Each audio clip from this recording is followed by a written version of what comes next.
Okay, so hello students, very good afternoon everyone. As you know, I'm your science teacher and here I'm just going to take a class of class 10th. Okay, so students, in a class 10th, your chapter 4 revision is going on for your unit test second exam. So let's start today's topic and today's revision. So students, yesterday I told you about the chapter 4 carbon and its compound, carbon and its compounds. Okay, so general introduction I revised you yesterday, and today I just telling you about a covalent bonding, covalent bonding in carbon. Okay, so what is a covalent bonding? Firstly, always remember covalent bonding is a sharing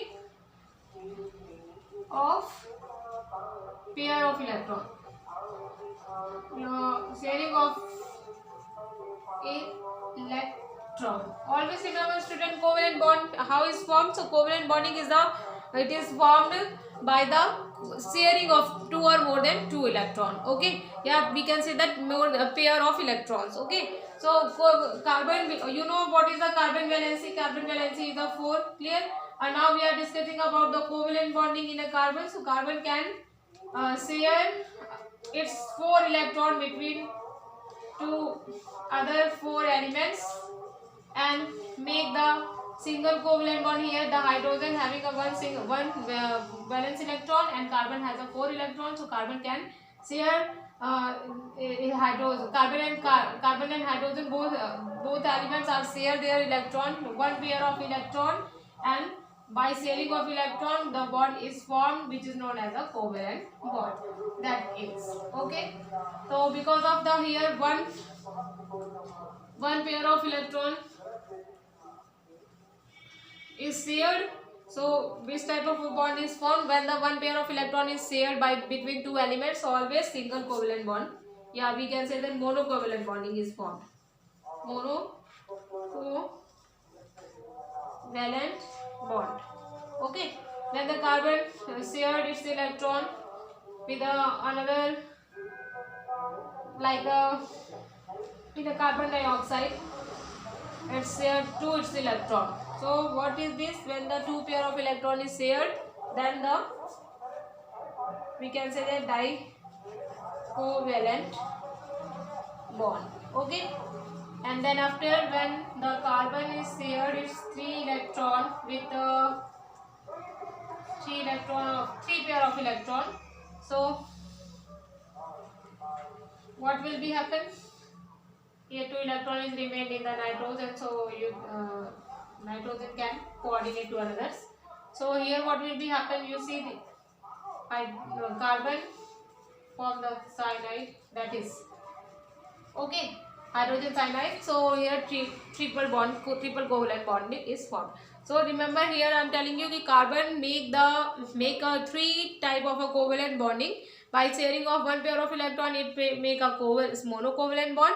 By sharing of 2 pair of electron, it form the dicovalent bond, and by sharing the 3 pair of electron, it can make the 3 triple bond. Okay, and on the basis of their bonding, the carbon compound is further divided in a aliphatic and aliphatic carbon, the aliphatic carbon hydrocarbon, which is divided into alkene, alkene and alkynes.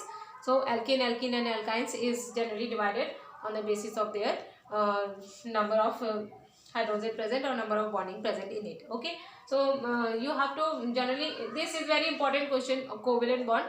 Generally I told you in your annual exam, generally it is asked what is the difference between a covalent and ionic bond.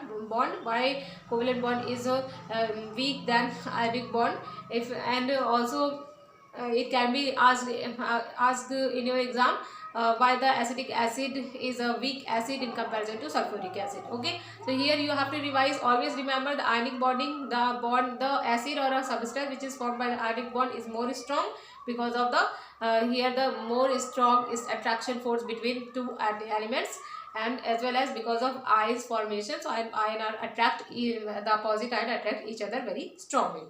Okay, but the covalent bond is not formed by the ion, and that's why this is not a so strong element, not a so strong bond, and it is formed by the sharing of electron. You have to remember. Okay, and this is very important question. If this will become in your exam, so you have to give the exam. You have to explain all the question about it by the using the example. Okay, so this is all about of my today's class, and this is ending of my today's class. If you have any query, I will take your live class. You can ask. Okay, so thank you and have a nice day.